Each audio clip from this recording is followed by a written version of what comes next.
क्या वाकई में भूत प्रेत और आत्माएं होती हैं? अगर नहीं तो फिर क्यों लगता है डर?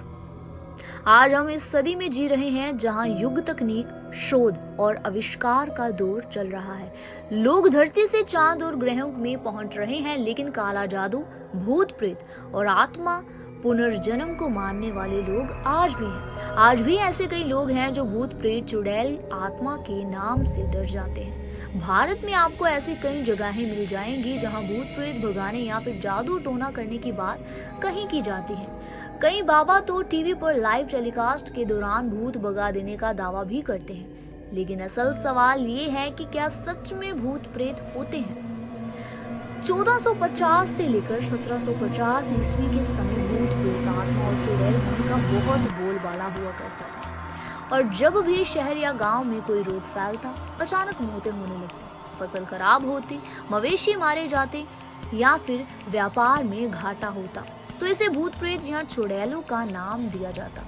मध्यकाल यूरोप से लेकर अमेरिका तक लोगों में भूत प्रेत, चुड़ैल आदि को लेकर बहुत विश्वास देखा जाता था और इसकी शिकार अधिकतर महिलाएं ही होती थी, जिन्हें डायन या फिर चुड़ैल का नाम देकर मार दिया जाता था। हालांकि ऐसी घटनाएं आज भी देखने सुनने को मिलती है और आज भी लोग कुदरती आपदाओं को काला जादू या फिर जादू टोना का नाम दे देते हैं। क्या सच में भूत प्रेत और आत्माएं होती हैं? डरना या ना डरना अलग बात है, लेकिन सबसे बड़ा सवाल ये है कि क्या सच में भूत प्रेत और आत्माएं होती है क्या? अगर नहीं तो लोग डरते क्यों हैं? वहीं दूसरी ओर विज्ञान के आधार पर बात करें तो ये भी कहा जाता है कि जो चीज नजर नहीं आती उसे कैसे मान ले।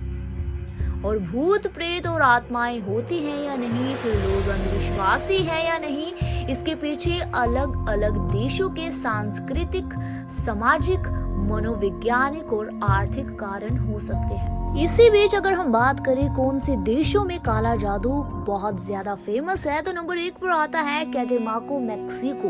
मैक्सिको का कैटेमाको शहर बेहद खूबसूरत है। ये झरने और समुद्री तटों से घिरा हुआ है, लेकिन ये शहर अपनी खूबसूरती से ज्यादा ब्लैक मैजिक को लेकर फेमस है। यहाँ पुरुषों द्वारा सबसे अधिक काला जादू किया जाता है, जो कि साल भर चलता है।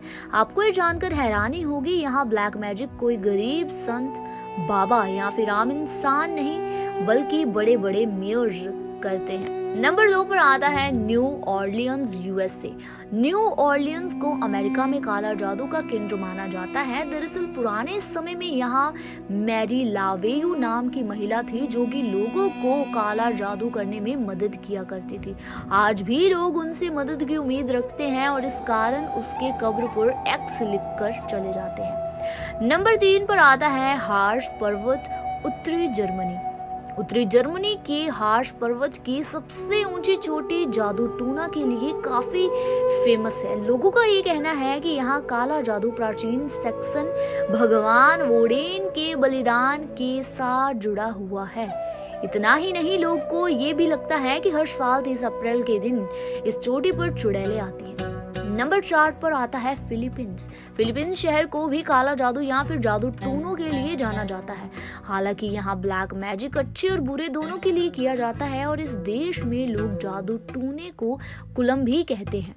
और कहा जाता है कि जो लोग इसका अभ्यास करते हैं उसको मंगकू कुलम यानी कि जादू टोना सीखने वाले लोग अपने दुश्मनों को नुकसान पहुंचाने के लिए जादू टोना करते हैं। इसमें अगर हम बात करें तो वुडू गुड़िया के जरिए जादू टोना करना काफी आम है। इसके अलावा अगर बात करें तो भूत प्रेत को लेकर क्या कहता है धर्म।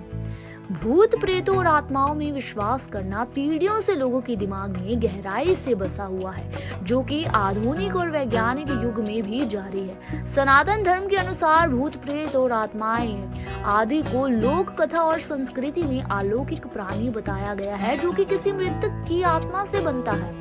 अगर किसी व्यक्ति की कोई इच्छा मृत्यु से पहले पूरी नहीं होती तो वह पुनर्जन्म के लिए स्वर्ग या नर्क नहीं जा पाते और प्रेत बनकर भटकते रहते हैं। वही जिनकी हिंसक और और अकाल मृत्यु होती है या फिर मृत्यु के बाद उचित संस्कार नहीं किए जाते तो ऐसे लोग भी मृत्यु के बाद प्रेत बनते हैं। आपको जानकर हैरानी होगी कि असम के मायोंग गांव से लेकर वाराणसी के कई घाटों में काला जादू करने का अभ्यास किया जाता है।